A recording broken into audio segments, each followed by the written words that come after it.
నేను మీ విజయ్ కుమార్ ఇల్లూరి. ఈరోజు మనమైతే ఒక కొత్త టాపిక్లో మాట్లాడుకుందాం.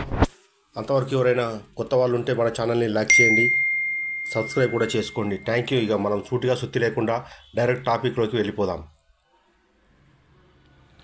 పిఎం ఆవాస్లో తెలంగాణకు 1,00,000 ఇండ్లు. వెబ్సైట్లో లబ్ధిదారుల పేర్లు. పట్టణ ప్రాంతాల్లో మంజూరుకు కేంద్రం అంగీకారం. 1,00,000 మంది లబ్ధిదారుల వివరాలు అప్లోడ్. ఒక్కో ఇంటికి 1,50,000 సాయం, 1,500 కోట్ల ఫండ్స్ వచ్చే అవకాశం. పిఎం ఆవాస్ యోజన కింద రాష్ట్రానికి 1,00,000 ఇండ్లు మంజూరు చేసేందుకు కేంద్రం అంగీకరించింది. 2024-25 ఆర్థిక సంవత్సరానికి గాను పట్టణ ప్రాంతాల్లో ఈ ఇండ్లను మంజూరు చేయనున్నట్టు సమాచారం ఇచ్చింది. కాగా ఈ 1,00,000 ఇండ్లకు సంబంధించి లబ్ధిదారుల జాబితాను సీఎం ఆవాస్ వెబ్సైట్లో ఇప్పటికే రాష్ట్ర పట్టణ ప్రాంతాల్లో ఇండ్ల మంజూరుకు అంగీకరించిన కేంద్ర అర్బన్ హౌసింగ్ ఆఫీసర్లు రూరల్ ఇండ్లకు సంబంధించి కొన్ని మార్పులు చేర్పులు చేయాలని రాష్ట్ర అధికారులను కోరినట్లు తెలిసింది. ఇక ఒక్కొక్క ఇంటికి 1,50,000 ఇస్తామని అయితే చెప్పినారు. మన పిఎం ఆవాస్ కింద రాష్ట్ర ప్రభుత్వం 100% సబ్సిడీతో ఒక్కొక్క ఇంటికి 5 లక్షలు ఇచ్చేలా నియోజకవర్గానికి 3,500 చొప్పున ఇందిరమ్మ ఇండ్లను మంజూరు చేసింది. ఈ ఏడాది జనవరి 26న రూరల్ ఏరియాలో 71,500 ఇండ్లను మంజూరు చేసి లబ్ధిదారులకు శాంక్షన్ పత్రాలను సైతం అందజేశారు. చాలా చోట్ల ఇప్పటికే వీటి నిర్మాణం మొదలైంది. కాగా పిఎం ఆవాస్ యోజన కింద కేంద్రం అర్బన్ ఏరియాల్లో ఒక్కొక్క ఇంటి నిర్మాణానికి 1,50,000, రూరల్ ఏరియాల్లో 72,000 ఇవ్వనుంది.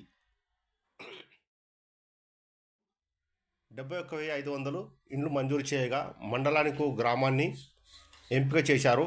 ఇలా నియోజకవర్గానికి చాలా తక్కువ సంఖ్యలో మాత్రమే ఇండ్లు మంజూరయ్యాయి. ప్రభుత్వం ఇస్తున్న 3,500 ఇండ్లలో రెండో విడతలో సాధ్యమైనంత ఎక్కువ సంఖ్యలో మంజూరు చేసినందుకు ప్రభుత్వం ప్లాన్ చేస్తుంది.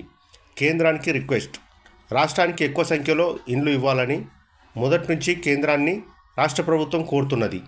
గత ఏడాది అర్బన్ రూరల్లో కలిపి 9 లక్షల ఇండ్లు మంజూరు చేయాలని ప్రతిపాదనలు పంపారు. ఢిల్లీ వెళ్లిన సమయంలో ప్రధాని మోడీని కలిసిన సమయంలో కూడా సీఎం రేవంత్ ఈ అంశాన్ని ప్రస్తావించారు. ఇటీవల రాష్ట్ర పర్యటనకు వచ్చిన కేంద్ర శ్రీనివాసరెడ్డి కలిసి ఎక్కువ ఇండ్లు కేటాయించాలని కోరారు. ఇందిరమ్మ ఇండ్ల మీద సీఎం ఆవాస్ యోజన స్కీమ్లో ఏర్పాటు చేస్తామని గతంలోనే పీఎం ప్రకటించారు. ఈ నేపథ్యంలో వచ్చే 4 ఏళ్లలో ఎక్కువ ఇండ్లు మంజూరు చేయించుకునేలా రాష్ట్ర ప్రభుత్వం సర్కారు ప్రయత్నిస్తుంది. ఇదండి ఈ న్యూస్. ఇక మన పిఎం ఆవాస్ యోజన కింద ఆల్రెడీ కొన్ని ఇండ్లు అయితే శాంక్షన్ చేసి వెబ్సైట్లో కూడా పెట్టారంట. మరి ఆ యొక్క వెబ్సైట్ ఏంటిదో పూర్తిగా మనం ఈ వీడియోలో చూసాము.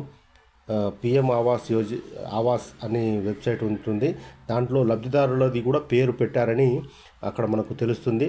కాబట్టి మీరు ఒకసారి చెక్ చేయండి. పూర్తి సమాచారం మళ్ళీ మనకు నెక్స్ట్ వీడియోలో నేను తీసుకొస్తాను. అప్పటి వరకు సెలవు. Thank you. Bye bye.